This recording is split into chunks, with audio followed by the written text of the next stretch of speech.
O Senhor esteja com vocês. Ele está no meio de nós. Proclamação do Evangelho de Jesus Cristo, segundo João. Glória a vós, Senhor.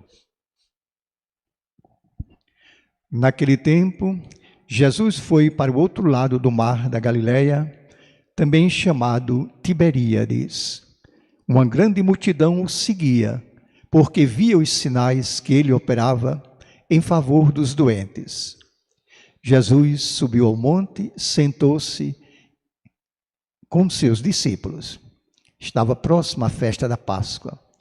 Levantando os olhos e vendo uma grande multidão que estava vindo ao seu encontro, Jesus disse a Filipe: onde vamos comprar pão para que eles possam comer? Disse isso para pô-lo à prova, pois ele mesmo sabia muito bem o que ia fazer. Filipe respondeu: nem 200 moedas de prata bastariam para dar um pedaço de pão a cada um. Um dos discípulos, André, irmão de Simão Pedro, disse: está aqui um menino com 5 pães de cevada e 2 peixes. Mas o que é isso para tanta gente? Jesus respondeu: fazei sentar as pessoas. Havia muita relva naquele lugar, e todos se sentaram, aproximadamente 5.000. Jesus tomou os pães, deu graças, distribuiu-os aos que estavam sentados, tanto quanto queriam, e fez o mesmo com os peixes. Quando todos ficaram satisfeitos, ele disse aos discípulos: recolhei os pedaços que sobraram, para que nada se perca. Recolheram os pedaços e encheram 12 cestos com as sobras dos pães, deixadas pelos que haviam comido. Vendo o sinal que Jesus tinha realizado, aqueles homens exclamavam: este é verdadeiramente o profeta, aquele que deve vir ao mundo. Mas quando ele notou que estavam querendo levá-lo para proclamá-lo rei, Jesus retirou-se de novo e foi sozinho para o monte. Palavra da salvação. Glória a vós, Senhor.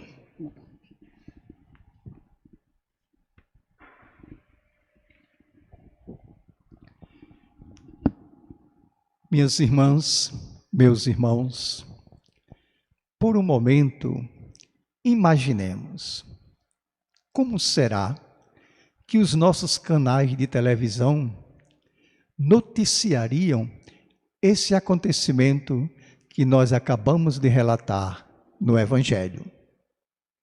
Com certeza, eles escreveriam manchetes sensacionais. Jesus realiza o milagre do século. 5 pães e 5 peixes alimentam 5.000 pessoas. A multidão, fascinada, tenta conduzir Jesus para Jerusalém e proclamá-lo rei. É assim sempre de novo. Os critérios dos meios de comunicação social para avaliar os acontecimentos são estes. Sempre de novo. O poder, a fama, o lucro. E as igrejas? Como elas reagiriam? Para grande parte delas, os critérios não são muito diferentes desses aí. Enquanto cresceu o número dos seguidores de nossa igreja, enquanto aumentou a coleta para os gastos com os nossos templos, qual foi a repercussão nacional e internacional?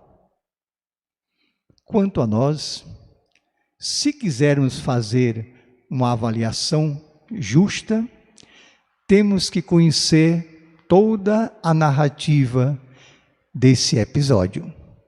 Hoje foi apenas o primeiro capítulo. Vendo Jesus que a multidão queria levá-lo a Jerusalém e fazê-lo rei, fugiu para ficar sozinho em um lugar deserto. Mas o povo procurou e o encontrou.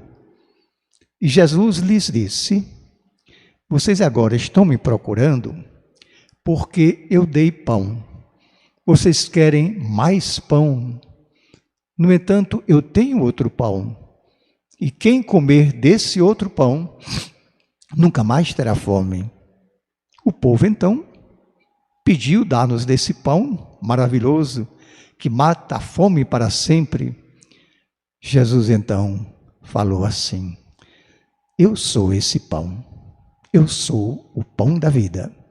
Nesse momento, toda aquela multidão partiu. Deu as costas, foi embora murmurando: que linguagem é essa? Que linguagem dura! Quem pode entendê-lo? Só ficaram os 12 apóstolos. No princípio, diz o Evangelho, eram 5.000. Agora restam 12. E a eles Jesus disse: vocês querendo também podem partir. Ao que São Pedro respondeu: para onde iremos, Senhor? Só tu tens palavras de vida eterna. Passados mais de 20 séculos, minhas irmãs e meus irmãos, essa mesma pergunta permanece no ar. Essa linguagem que Jesus acaba de falar, nós entendemos, nós aceitamos, tiramos as suas consequências. O povo entendeu em parte. Entendeu a linguagem do pão, mas não entendeu a linguagem da fé. Entendeu que Jesus tinha o poder de multiplicar pães, mas não compreendeu que Jesus não tinha o poder de converter os corações, porque isso depende da livre acolhida de cada pessoa. Esse povo que tão facilmente tinha passado da palavra para o pão, quando Jesus suspendeu sua pregação e realizou o milagre, agora não consegue mais passar do pão da matéria para o pão do Espírito, quando Jesus disse: eu sou o pão da vida. Para entender o pão da matéria, bastam os olhos. Mas para compreender o pão do Espírito, era preciso fé e despreendimento. Ainda hoje é assim, minhas irmãs, meus irmãos. Quem se agarra ciosamente ao seu pão, aos seus bens materiais, não quer escutar nenhuma palavra que venha contradizer seus interesses. Não entende nenhuma outra linguagem que não seja a de levar vantagem em tudo. Por trás desse fato se esconde uma mentalidade religiosa ou pretensamente religiosa. A de que a fé existe para acionar o poder de Deus em nosso favor e nos favorecer com todo tipo de benefícios materiais. Os beneficiados daquele tempo quiseram mudar as regras do jogo estabelecidas desde o princípio da criação.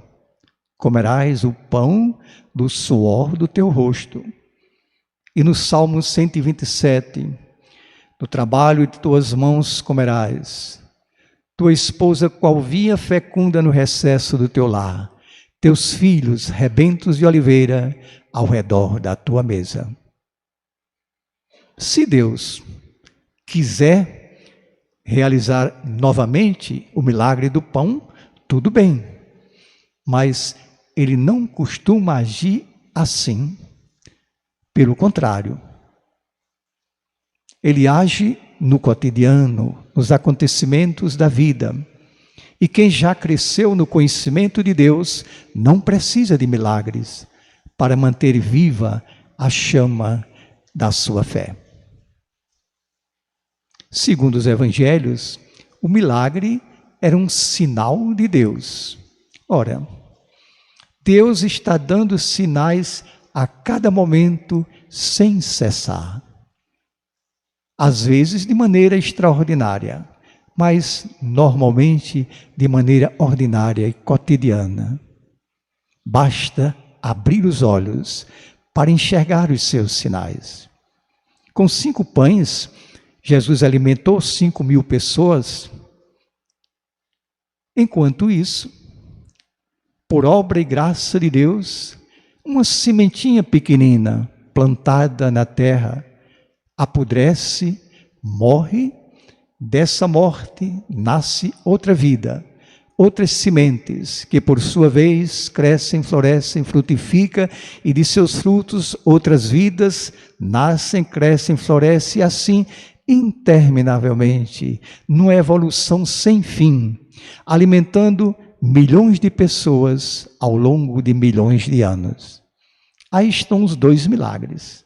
O primeiro é sensacional e logo desperta toda a atenção. O segundo é durável, é permanente, é cotidiano e passa desapercebido. Nesses 20 séculos de cristianismo, quantas vezes se reproduziu este mesmo episódio que o Evangelho de hoje descreve? Enquanto nós sabemos, nenhuma.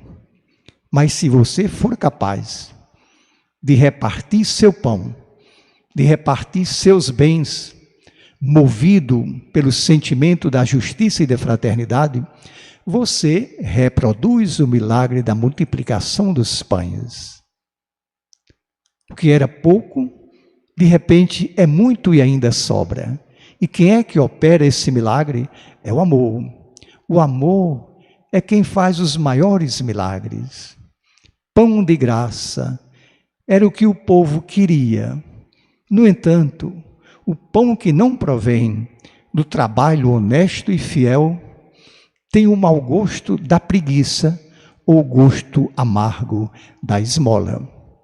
Infelizmente, nós ainda não conseguimos construir uma sociedade em que não haja mais necessidade de dar ou receber esmolas. Deus ama a quem dá com alegria, diz a Bíblia, mas isso não procede da vontade dele, procede de uma deficiência nossa. E nós não podemos negar a grande ameaça que representa a esmola para a dignidade humana. Ela subordina aquele que recebe a uma condição inferior de escravo da necessidade e eleva aquele que dá a uma posição superior de um benfeitor indispensável. Minhas irmãs e meus irmãos, Jesus mesmo adverte o doador ao dizer: quando deres esmola, não saiba tua mão esquerda o que faz a direita. Em outras palavras, não te deis ares de importante porque estás dando esmola. Observa o semblante humilhado do teu irmão e faz muito mais do que caridade para que a tua esmola tenha valor. Os ouvintes de Jesus foram abandonando o Mestre a partir do momento em que Jesus recusa a continuar multiplicando pães com bênçãos milagrosas. A partir do momento em que ele exige conversão de vida, mudança radical no modo de sentir, de pensar e de viver, a fim de construir um mundo em que todos possam ter acesso ao pão. Vocês estão me procurando agora por causa desse pão, mas esse pão é o pão do momento. Eu tenho outro pão que é da vida toda. Quem comer dele não terá mais fome. Fica claro que Jesus está nos convidando a sair do mundo dos nossos interesses e entrar no campo da fé.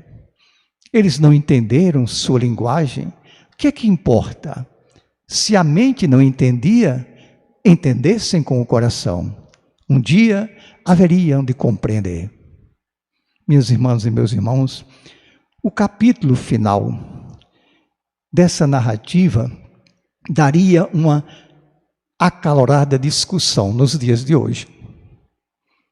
Algum representante do poder econômico tomaria a palavra para dizer o que foi que adiantou essa pedagogia radical de Jesus. Vejam a consequência, uma tragédia. De acordo com as leis mais básicas da economia de mercado, ele fracassou. Perdeu 4.988 ouvintes empolgados com seu poder. Perdeu 4.988 possíveis adeptos para a sua igreja. Perdeu 4.988 dizimistas, pagadores do dízimo. Perdeu 4.988 votos para o seu candidato das próximas eleições. Que prejuízo financeiro, que falta de visão política. A nossa única resposta é aquela que procede da fé.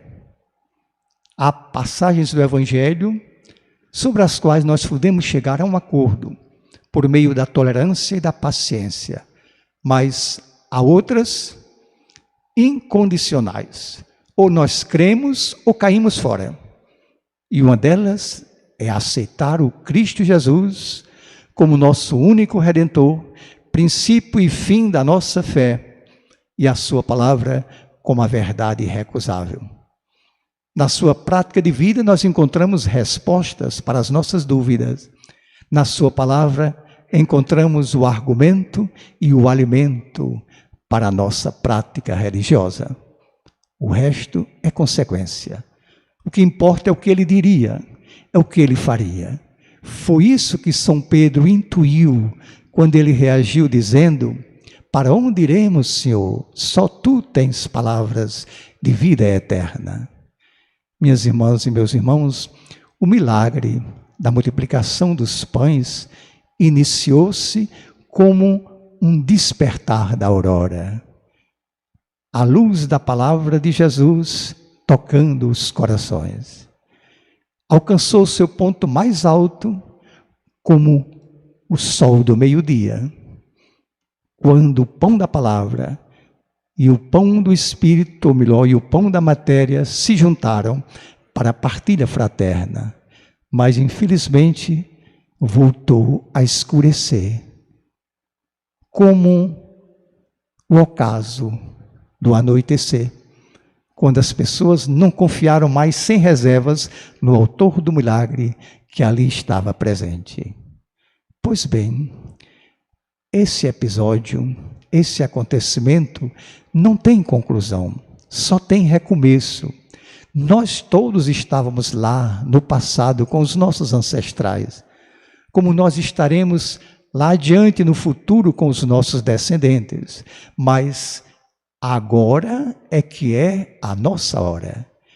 Essa é a hora de assumirmos até as últimas consequências nossa adesão a Jesus Cristo e assumir as propostas que estão nesse Evangelho, de dar toda a nossa atenção à sua palavra e de renovar, pela luta na justiça, pela fraternidade, renovar o milagre da multiplicação dos pães. Amém. A minha alegria de poder, todos os domingos, celebrar essa Eucaristia com vocês, me leva a lhe fazer um pedido, para você curtir esse vídeo e inscrever-se na TV MTC. Você está contribuindo para a formação da classe trabalhadora, está contribuindo também para ampliar a consciência de que nós devemos comunicar nossos valores, nossas convicções, nossos sonhos, e isso tudo através dessa fabulosa tecnologia. Curta esse vídeo e inscreva-se na TV MTC. Muito obrigado.